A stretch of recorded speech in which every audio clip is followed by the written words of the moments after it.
আপনারা যে গাছটি দেখতে পাচ্ছেন এটা আমার এলাকায় খুরিয়া গাছ বলে, কেউ বলে কাটা গাছ, কেউ বলে শীষ গাছ, কেউ বলে কানশিসের গাছ।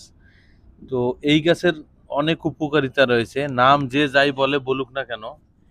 এই গাছ যদি আপনি গরুকে সিদ্ধ করে খাওয়ান, একটা গাভীকে বাছুর হওয়ার পর যদি সিদ্ধ করে খাওয়ান, তাহলে গাভীর দুধ 2 থেকে 2.5 কেজি বেড়ে যাবে। তো এই গাছ সরাসরি দিলে খাবে না, কারণ এই গাছের ভিতর কাঁটা থাকে। তো এর যে শীষটা রয়েছে এই শীষটা কিন্তু খুব সুন্দর এবং দারুণ।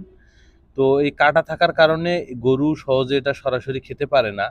এটাকে সিদ্ধ করে একটু হালকা একটু বেটে তারপর যদি খড়ের সাথে দিতে পারেন তাহলে খুব উপকার হয়।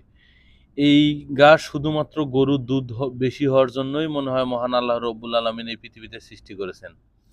তো যারা এই ধরনের গাছ দেখেননি তারা দেখে নেন।